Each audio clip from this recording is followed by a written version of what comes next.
नमस्कार दोस्तों, आपका स्वागत है मनीष शर्मा चैनल में। So let's begin stock market की अपडेट के साथ। सेंसेक्स और निफ्टी में आज तेज़ी थी, दोनों में कल जो भारी गिरावट थी मार्केट ने कुछ रिकवर किया है। So Sensex was up by 689 points, यानी कि लगभग 0.1% या यू कैन से 0.98% अप था। एंड निफ्टी में 215 पॉइंट की तेज़ी थी, यानी कि 1.1% की अपसाइड थी। सो FII ने आज भी सेलिंग करी है 6,934 करोड़ की, वेराज DII ने परचेज़ किया है 6,012 की। और जो कल हमने एक न्यूज़ बताई थी कि सेबी ने, कल मार्केट गिरा था, उसका कारण एक ये भी था कि सेबी ने जो बेनिफिशियरी होल्डर है, ओनर है, अकाउंट ओनर है, उसकी जो ग्लैनुलर डिटेल्स का टाइमलाइन जो फर्स्ट फैब बोला था, आज सेबी का क्लैरिफिकेशन आया कि वो आपको एक फर्स्ट फैब से नहीं देना है, आपको थोड़ा टाइम और मिलेगा। सो ये सब कुछ हुआ सुप्रीम कोर्ट के ऑर्डर के टाइम पे। सुप्रीम कोर्ट ने ऑर्डर जो दिया था सेबी को कि एक ऐसा मैकेनिज़्म बनाई है कि जो फॉरेन फंड है उनका सोर्स क्या है, क्योंकि ऐसा सुनने में आया था जब अडानी हिंडरबर्ग केस हुआ था कि इंडियन प्रमोटर ही अपना फंड बाहर भेज देते हैं और वो फंड इंडिया में इन्वेस्टिंग कराते हैं। इससे शेयर प्राइस की मूवमेंट अपसाइड में चली जाती है। उदाहरण के तौर पे हम बोलेंगे कि कोई एक ए इन्वेस्टर है, उन्होंने 5,000 करोड़ ट्रांसफ़र कर दिए और उन्होंने बोला है कि आपको ये 4-5 शेयर लेने हैं। उदाहरण के तौर पे ये सिर्फ एग्जांपल है, जैसे रिलायंस, ITC, HDFC बैंक, ये 3 शेयर आपको लेने हैं, उसकी 0.001% मैं आपको फीस दे दूंगा। सो ये जब बाइंग आएगी FII की इन शेयरों में, तो इन शेयरों के प्राइस की मूवमेंट अपसाइड हो जाएगी। सो सुप्रीम कोर्ट ने बोला था इसका सोर्स पता होना चाहिए, जो बेनिफिशियल ओनर कौन है, कहाँ से ये फंड आया। सो ये जब ग्लैनुलर डिटेल्स आएगी मांगी गई थी, तो FPI को ये पसंद नहीं आया था और उस कारण से सेलिंग आ रही थी।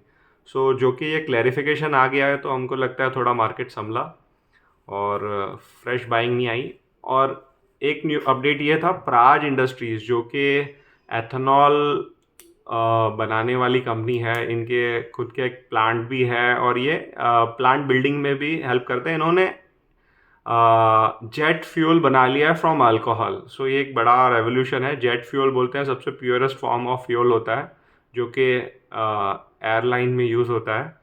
सो ये इन्होंने बना लिया है। अब बात करते हैं कुछ की अपडेट के बारे में, नंबर्स की बात करते हैं that matters to stock market. So बोलते हैं BSE में टोटल जो लिस्टेड कंपनियां हैं वो है 5,495 और डीमैट धारक, जो डीमैट होल्डर्स हैं, वो कहते हैं 13.20 करोड़ है। Retail participation as on 30 November 23 is 39.24% और एवरेज कैश ट्रेडिंग वॉल्यूम है करीबन 57,700 करोड़ का। और म्यूचुअल फंड में तो हमने बताया था 50 लाख करोड़ का एसेट अंडर मैनेजमेंट है। और SIP औसतन 17,610 करोड़ की हो रही है। सो ये डेटा हमको बताता है कि कैसे अब इंडियन निवेशक हैं जो स्टॉक मार्केट को एक दूसरा सोर्स समझते हैं इन्वेस्टिंग के लिए। सो मार्केट के प्रोस्पेक्टस ब्राइट लगते हैं ये सब डेटा देख के। और बात करते हैं कुछ रेलवे शेयरों की, इनमें काफ़ी तेज़ी आ रही है दिनों में। गवर्नमेंट बैंक्स में, सब गवर्नमेंट कंपनियां में, ये सब में तेज़ी है। सो हमारा हमेशा का रिसर्च कहना रहता है कि गवर्नमेंट का ज़्यादातर मोटिव प्रॉफिट नहीं होता, उनका मोटिव होता है टू सर्व द सोसाइटी। और आप एक प्राइवेट बैंक में जो सर्विस पाते हैं, वो वैसी सर्विस आपको गवर्नमेंट बैंक में नहीं मिलेगी। इसलिए हम तो अपने पर्सनल इन्वेस्टमेंट पोर्टफोलियो में हम गवर्नमेंट शेयर्स को अवॉइड करते हैं। बट मार्केट में ट्रेंड होता है, सो अब PSU का ज़माना है, सो सब रेलवे स्टॉक्स और ये सब काफ़ी अच्छे चल रहे हैं। बट आपको हमारा यही एडवाइस रहेगा कि आप प्राइस को देख के शेयर ना खरीदिए, आप फंडामेंटल देखिए शेयरों के, बिकॉज प्राइस तो आज ऊपर कल नीचे। जी एंटरटेनमेंट की न्यूज़ आई। हमने जी के बारे में पहले भी बताया था कि जी ग्रुप की जो सोनी की डील कैंसिल हुई, फिर कल न्यूज़ आई कि वहाँ पे करीबन 1000 करोड़ की अकाउंटिंग इश्यूज़ है फ्रॉड्स रिलेटेड। सो बोल रहे हैं आज ईडी ने भी सर्च कंडक्ट करी है जी एंटरटेनमेंट ग्रुप पे। सो देखते हैं कल शेयर कैसा परफॉर्म करता है। जी एंटरटेनमेंट एक्सेल ग्रुप की ही कंपनी है जिसमें पुनीत गोयनका के 4% स्टेक है। बाकी ये share mostly owned by FII and DI है। हमको लगता है इसकी एक इन्वेस्टिगेशन ज़रूर होनी चाहिए कि क्या रॉन्ग डूइंग है कि ये डील नहीं हुई, क्योंकि 4% इक्विटी होल्डर बाकी 96% शेयर होल्डर्स के किस्मत डिसाइड कैसे कर सकता है। एंड इस समय में हमारी एडवाइस यही रहेगी कि we should do concentration of portfolio. So एक क्वेश्चन आया था कि कॉन्सेंट्रेशन ऑफ पोर्टफोलियो होता क्या है।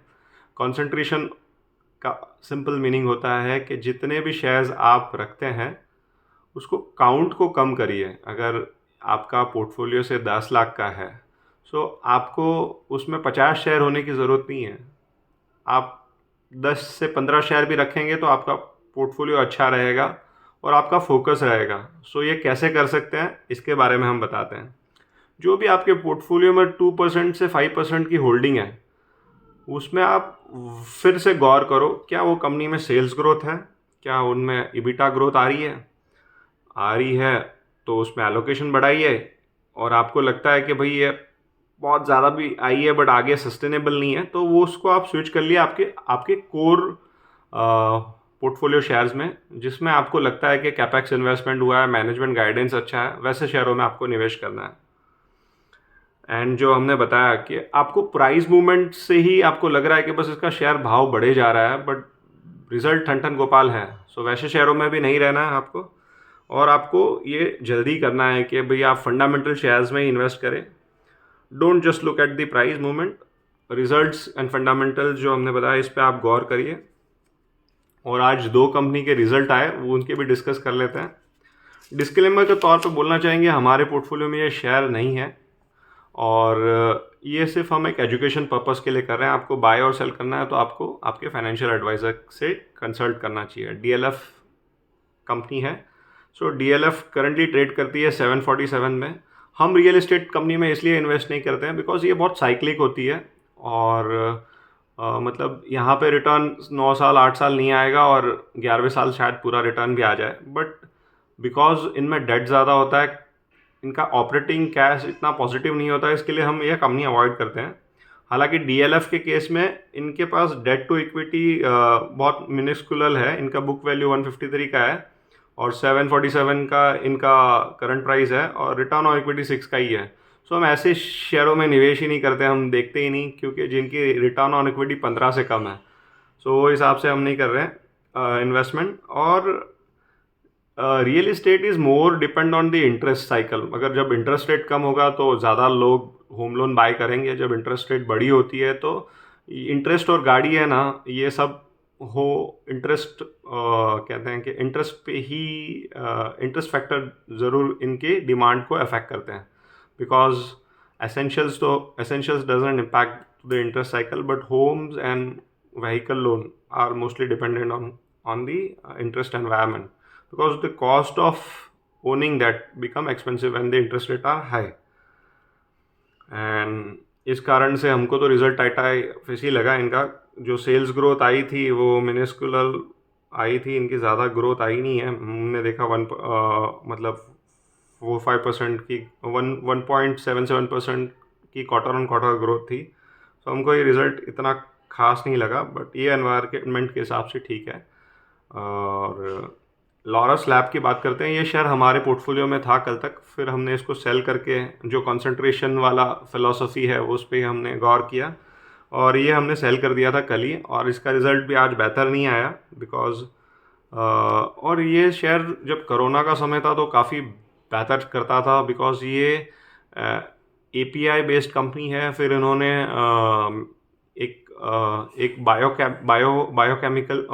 बायोसाइंस केमिकल को भी एक्वायर किया था, और जब गाइडेंस दिया था कि ग्रोथ इसमें वॉल्यूम ग्रोथ और स्केलेबिलिटी थोड़ी इशू रहेगी, और they are mainly selling the antiviral जो अफ्रीकन कंट्रीज़ में है, वहाँ पे ये सप्लाईज करते हैं। सो ये सब कंपनियों में क्या होता है, सबसे बड़ा इशू फार्मा कंपनी में होता है, साइक्लिक होती है नो डाउट, और कंसिस्टेंट ग्रोथ नहीं आ रही है। ये क्वार्टर का रिजल्ट तो बहुत ख़राब रहा कंपनी का। इनकी डेट टू इक्विटी है 0.53 की, रिटर्न ऑन इक्विटी 21 की जो screener.in में आपको दिखेगी, बट जब हमने रिवाइज कैलकुलेट करी है तो 5 की है। सो रिटर्न ऑन इक्विटी अगेन बहुत 5% की बहुत मिनिस्कुलर है, और शेयर ट्रेड कर रहा है अराउंड 400 के भाव पे, एंड बुक वैल्यू 75।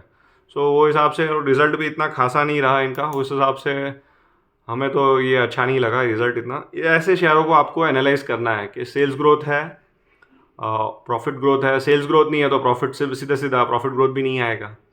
सो ऐसे हमको शेयर एनालाइज करते रहना चाहिए। और आज के वीडियो के लिए यहाँ तक ही। आप हमारे चैनल को लाइक करते रहिए, शेयर करते रहिए और कमेंट करते रहिए। Bye bye, thank you.